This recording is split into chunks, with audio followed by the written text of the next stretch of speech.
হাইলাকান্দি জেলায় সাইবার অপরাধী চক্রের বিরুদ্ধে অভিযান চালিয়ে ৪ জনকে গ্রেপ্তার করেছে আসাম পুলিশ।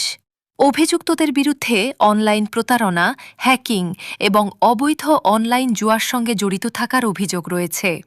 পুলিশের অভিযানে ২টি গাড়ি, ৬টি মোবাইল ফোন, ৪টি এটিএম কার্ড এবং গুরুত্বপূর্ণ ডিজিটাল সামগ্রী জব্দ করা হয়েছে।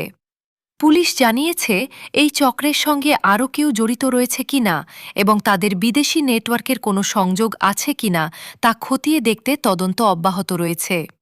আসামের খাদ্য, গণবণ্টন ও উপভোক্তা বিষয়ক মন্ত্রী কৌশিক রায় এক পর্যালোচনা বৈঠকে খাদ্য নিরাপত্তা, ধান সংগ্রহ এবং জনকল্যাণমূলক প্রকল্প নিয়ে গুরুত্বপূর্ণ নির্দেশ দেন। তিনি জাতীয় খাদ্য সুরক্ষা আইনের অধীনে দ্রুত রাজ্য খাদ্য কমিশন গঠনের নির্দেশ দেন। পাশাপাশি ধান সংগ্রহে স্বচ্ছতা নিশ্চিত করতে অনিয়মের বিরুদ্ধে কঠোর ব্যবস্থা এবং সংশ্লিষ্ট কর্মকর্তাদের রদবদলের নির্দেশও দেন।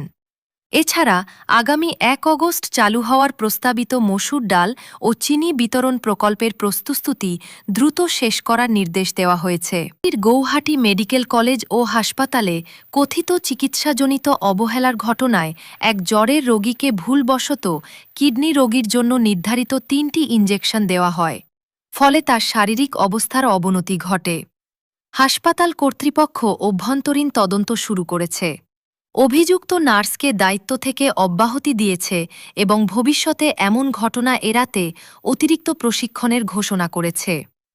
আসামে জাপানি এনসেফালাইটিস পরিস্থিতি উদ্বেগজনক। গত ১০ দিনে আরও ৫ জনের মৃত্যু হওয়ায় মোট মৃতের সংখ্যা বেড়ে ১৫ এবং মোট আক্রান্তের সংখ্যা দাঁড়িয়েছে ১১৯। কামরূপ জেলায় সর্বাধিক ১৭টি সংক্রমণ ধরা পড়েছে। স্বাস্থ্য বিভাগ সতর্কতা জোরদার করেছে। আসামে পিএমএওয়াইজি প্রকল্পে ২২ লক্ষের বেশি পরিবার পেল পাকা ঘর।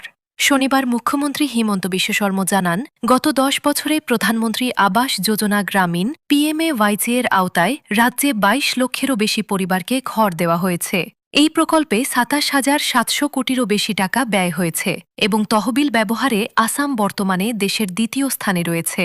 সরকার জানিয়েছে সব যোগ্য পরিবারকে এই প্রকল্পের সুবিধার আওতায় আনার প্রচেষ্টা অব্যাহত থাকবে। প্রধানমন্ত্রী নরেন্দ্র মোদী আজ রাজস্থানের যোধপুর বিমানবন্দরের নতুন টার্মিনাল ভবনের উদ্বোধন করেছেন। একই সঙ্গে তিনি পরিমার্জিত উড়ান প্রকল্পেরও সূচনা করেন। এই উদ্যোগের মাধ্যমে দেশের আঞ্চলিক বিমান পরিষেবা আরও শক্তিশালী হবে এবং সাধারণ মানুষের জন্য বিমান ভ্রমণ আরও সহজ ও সাশ্রয়ী করার লক্ষ্য নেওয়া হয়েছে। আসামের তামারহাটে নবম শ্রেণীর এক নাবালিকাকে ধর্ষণের অভিযোগে হাসিমুল নামে এক ব্যক্তিকে গ্রেফতার করেছে পুলিশ। ভুক্তভোগীর পরিবারের অভিযোগের ভিত্তিতে এফআইআর দায়েরের পর অভিযুক্তকে বিচারিক হেফাজতে পাঠানো হয়েছে। ঘটনায় এলাকা জুড়ে তীব্র ক্ষোভের সৃষ্টি হয়েছে।